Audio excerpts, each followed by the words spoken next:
Carl Jung discovered a psychological force that controls human fate. Modern society calls it the matrix, but he called it the collective unconscious. This is not a conspiracy theory. This is a biological and psychological reality that runs your life whether you know it or not. You think you are making your own choices, but here is the scary truth. You are following patterns set thousands of years ago by people who died before you were born. If you believe you are truly free, ask yourself this question. Why do you keep repeating the same behaviors as everyone else? Why do your relationships follow scripts written in ancient myths? Why does your suffering look identical to your ancestors? The answer terrifies most people. You are not as free as you think. Jung called this invisible controller the collective unconscious, and he spent his entire career trying to warn humanity about its power. The entity is not a robot overlord from science fiction. It is the ancient, shared history of humanity living inside your head.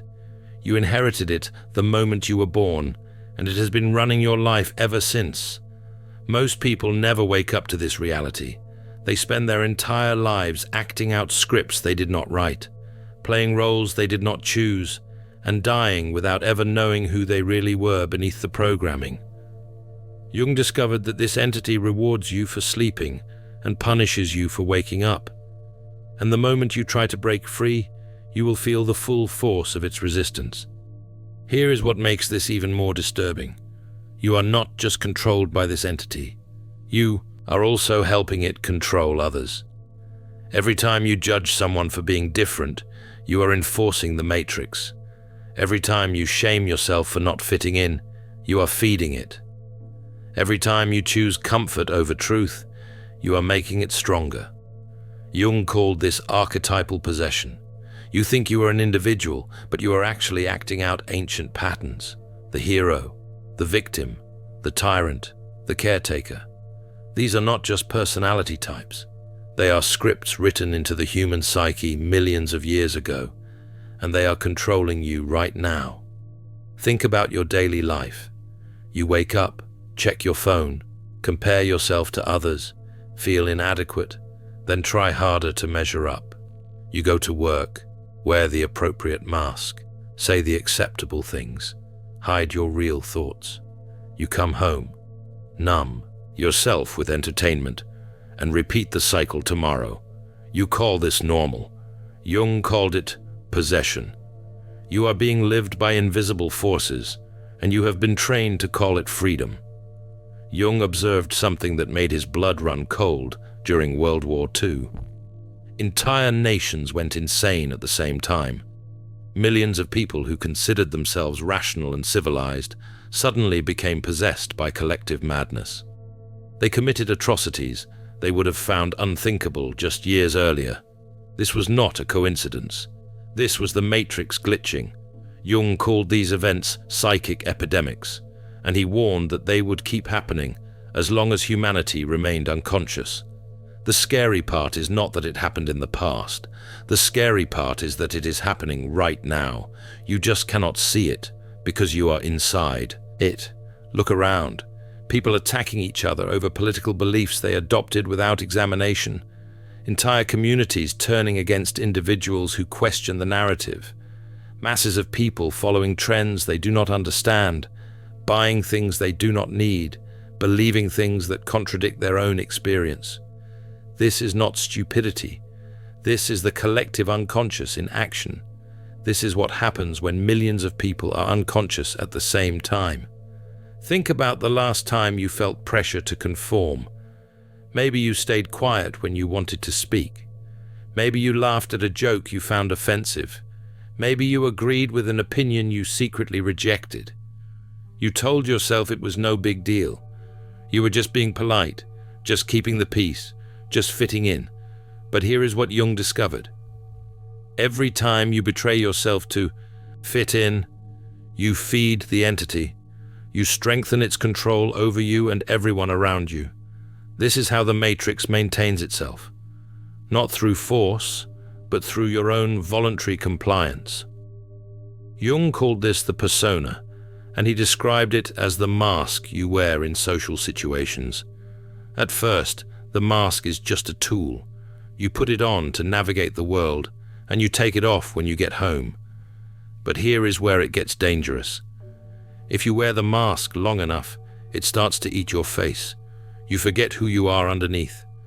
The role becomes your identity. The performance becomes your reality. You become a character in someone else's story, and you forget you were ever anything else. Jung said, "This is the agent Smith of the mind, social pressure enforcing conformity until there is nothing left of the original person." The most terrifying part of Jung's discovery is this: the more you deny the control, the more it controls you. The entity feeds on your unconsciousness. It grows stronger every time you refuse to see it. This is why people who claim to be the most free are often the most enslaved. They think they are making independent choices, but they are just following different scripts. The rebel is as much a puppet as the conformist. The only difference is which strings are being pulled. Modern society has given this phenomenon new names: burnout, social media addiction, the feeling of being an NPC, a non-playable character in someone else's game. Jung would have recognized all of these as symptoms of the same disease. Empaths aren't broken, they're alchemists in progress. The Alchemist's Path gives you drills, Jung-based boundaries, and 3 exclusive chapter videos to turn overwhelm into clarity. By Surreal Mind, 236-page downloadable ebook, in stock. Begin now at thesurrealmind.com. You are not living your life. You are being lived by forces you do not understand. And the worst part is, you have been trained to call this freedom. Every scroll through social media is the matrix showing you who to be. Every advertisement is programming telling you what to want. Every news cycle is collective anxiety being downloaded into your nervous system. You absorb it all unconsciously, and then you wonder why you feel empty, anxious, and lost. Jung would tell you the answer. You feel empty because you are not living your own life. You feel anxious because you sense the wrongness but cannot name it. You feel lost because you have never found yourself. Here is the part that made Jung terrified for humanity. If you do not wake up, you die as a copy of someone else. You live an entire life without ever meeting yourself. You chase goals that were programmed into you. You fear things you were taught to fear. You want things you were told to want. And on your deathbed, you finally realize you never lived your own life. You were just a vessel for the collective unconscious, acting out patterns older than civilization itself. But Jung did not just identify the problem, he discovered the solution. He called it individuation, and he described it as the process of making the unconscious conscious. This is the real red pill. This is how you unplug from the matrix. But you need to understand something right now. This process is painful. It requires you to face everything you have been running from.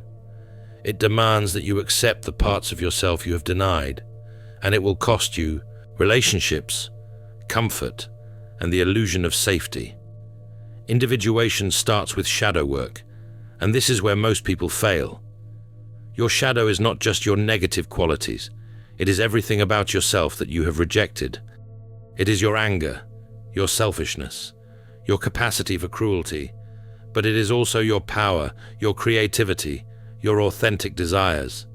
Most people would rather die than face their shadow. They spend their entire lives projecting it onto others, seeing in the world what they refuse to see in themselves.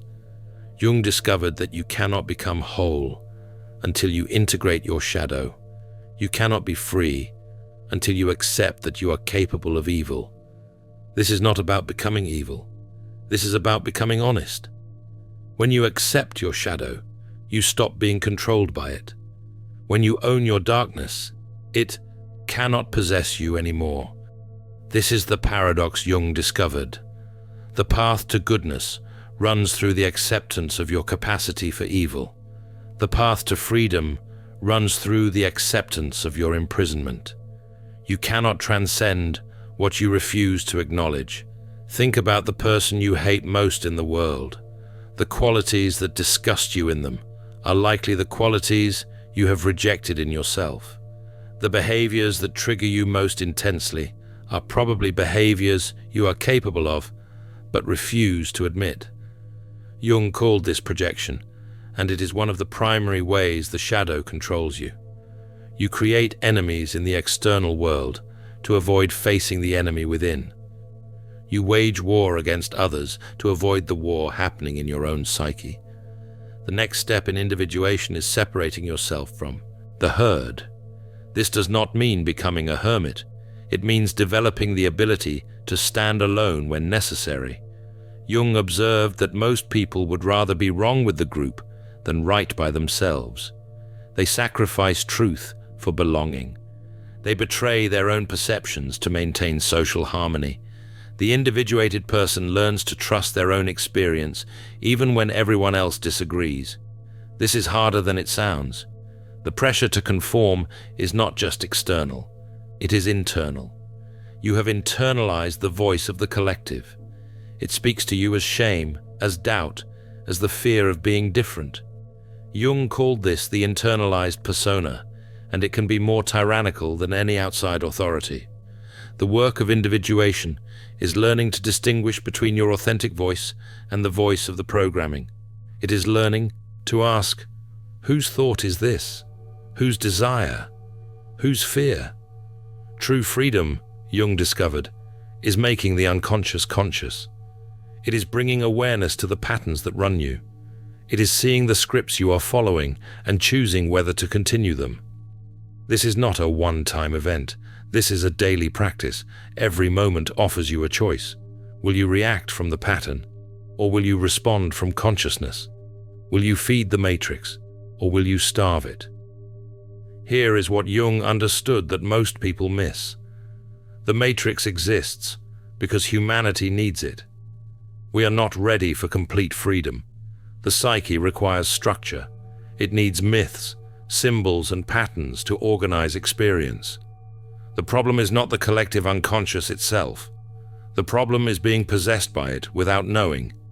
The problem is living unconsciously in a system that requires consciousness to navigate. The individuated person does not escape the collective unconscious. They learn to work with it consciously. They use its patterns as tools rather than being used by them. They participate in the collective without being swallowed by it. They wear the mask when necessary, but they never forget it is a mask. This is the delicate balance Jung spent his life teaching. You cannot survive without the collective, but you cannot truly live if you disappear into it. Modern neuroscience is now confirming what Jung discovered through clinical observation. Your brain is wired for social conformity. Mirror neurons make you unconsciously copy the people around you. Default mode network activity shows that most of your thoughts are not original. They are patterns inherited from your culture, your family, your species. The entity Jung called the collective unconscious is not mystical. It is biological. It is the accumulated programming of human evolution running in your nervous system.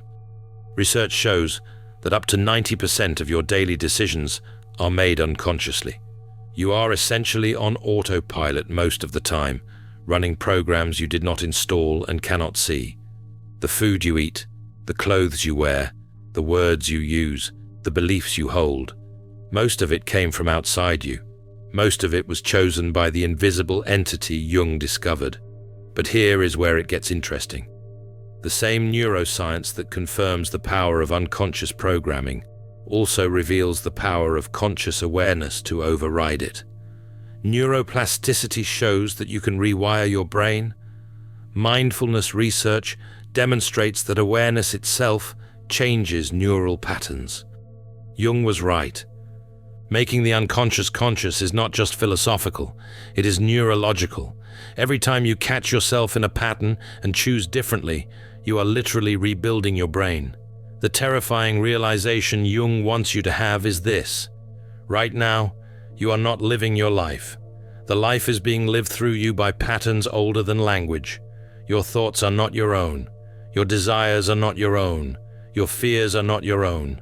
You are a transmission device for the collective unconscious, broadcasting patterns you did not choose and do not understand. This is not a metaphor. This is your actual situation, and it will remain your situation until you wake up.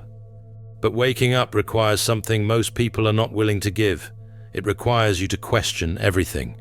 Your beliefs about right and wrong, your assumptions about how life should be, your identity as a good person, a successful person, a normal person. All of these are constructs of the matrix. All of these are programs running in your psyche. And all of these must be examined if you want to be free. Jung discovered that the entity controlling the matrix has a brilliant defense mechanism. It convinces you that you are already awake. It gives you the illusion of choice while keeping you on the script. You think you are rebelling when you are just playing the rebel role? You think you are independent when you are just following a different program? The real awakening happens when you see through all the programs, including the ones that promise freedom. This is why Jung's work is more dangerous than any conspiracy theory. Conspiracy theories let you blame external forces. They let you believe you would be free if only the bad guys were defeated. Jung destroys that comfort. He shows you that the enemy is internal. The matrix is not out there. It is in here. It is the way you think, the way you perceive, the way you interpret reality, and you cannot defeat it. You can only become conscious of it. The path of individuation is the path of the solitary warrior. You will lose friends who cannot handle your awakening. You will lose family members who need you to stay asleep. You will lose the comfort of blending in, of being normal, of not having to think for yourself. But here is what you gain. You gain yourself. You gain the ability to live your own life. Instead of a program, you gain freedom not from the collective unconscious, but freedom within it. You gain the ability to choose consciously instead of reacting unconsciously. Jung spent decades documenting what happens to people who complete the individuation process. They do not become perfect, they become real. They do not escape suffering, they suffer consciously instead of unconsciously. They do not transcend the human condition, they accept it fully for the first time. And in that acceptance, they find something the sleeping masses never experience. They find meaning, not the meaning given to them by society, but meaning they create through conscious engagement with their own existence. These individuals learn to live with paradox. They are both part of the collective and separate from it. They are both programmed and free. They are both human and transcendent. This ability to hold opposites without collapsing into one side or the other is what Jung called the transcendent function. It is the mark of psychological maturity. It is the goal of individuation. The entity controlling the matrix is not evil. It is neutral. It is a force of nature, like gravity or entropy. It does what it does without malice or intention. The evil comes from unconsciousness. The evil comes from people who are possessed by patterns they do not understand, acting out scripts they did not write, hurting others and themselves because they are asleep at the wheel of their own lives. Jung's great insight was that consciousness is the cure. Not knowledge, not information, but direct awareness of what is actually happening in your psyche. This is why the door is unlocked. The matrix is not a prison you are trapped in. It is a trance you are choosing. You choose it every time you avoid discomfort. Every time you accept a belief without examination. Every time you follow the crowd instead of your own knowing. The entity does not need to lock you in. You lock yourself in through your own choices, and you hold the key in your hand right now. But using that key requires courage. It requires the courage to be wrong, to be different, to stand alone. It requires the courage to face your shadow, to admit your darkness, to accept your full humanity. It requires the courage to disappoint people, to break agreements you should never have made, to become someone your old self would not recognize. This is why most people never individuate. not because they cannot, but because they will not pay the price. Jung understood something that modern self-help gurus do not. Waking up is not comfortable. It is not peaceful. It is not a permanent state of bliss. Waking up is a continuous choice to see reality as it is, rather than as you wish it to be. It is choosing truth over comfort, consciousness over sleep, authentic suffering over fake happiness. And it never ends. You do not wake up once and stay awake. You wake up moment by moment, choice by choice, for the rest of your life. The work never stops because the collective unconscious never stops. It is always there, always pulling, always offering you the comfort of unconsciousness. The individuated person learns to recognize this pull and choose consciously whether to follow it or resist it. Sometimes following the collective is the right choice. Sometimes resistance is necessary. The key is making the choice consciously rather than being pulled unconsciously. The final truth Jung discovered is this: individuation is not for everyone. Some people are meant to remain in the collective dream. They serve a purpose there. They maintain the structures that civilization needs to function. The problem comes when people who need to individuate refuse the call, when they feel the pull toward consciousness, but choose to stay asleep out of fear. Those people do not find peace in the collective. They find slow death. They become the walking dead, alive in body, but dead in spirit. You know if this is you. You feel the wrongness. You sense that something is off about the life you are living. You have moments of clarity where you see through the illusion, and then you quickly forget and go back to sleep. This is the matrix reasserting control. This is the collective unconscious pulling you back into alignment, and it will keep happening until you make a different choice. The choice is simple, but not easy. You can stay in the comfortable prison of unconsciousness, or you can step through the unlocked door into the terrifying freedom of consciousness. You can keep following scripts written by dead people, or you can write your own story. You can remain a copy, or you can become an original. Jung is not offering you salvation. He is offering you responsibility. The responsibility to become who you actually are, instead of who you were programmed to be. The entity controlling the matrix is the collective unconscious. Jung named it 100 years ago. He mapped its territory. He documented its patterns. He showed the way out. But he cannot walk the path for you. No one can. This is the loneliest journey you will ever take. It is also the only journey worth taking, because at the end of it, you finally meet yourself, and you realize that self was worth finding. The matrix exists. The door is unlocked. You just have to be brave enough to walk through it. In The Alchemist's Path, perception training for empaths, you'll turn overwhelm into wisdom with practical drills, Jung-inspired boundaries, and step-by-step perception training. This guide includes 3 exclusive chapter videos to deepen each lesson. Written by Surreal Mind, 236 pages, beautifully designed 8.5 by 11 downloadable ebook, in stock now. Start your training today. Feel deeply while thinking clearly. Get The Alchemist's Path at thesurrealmind.com.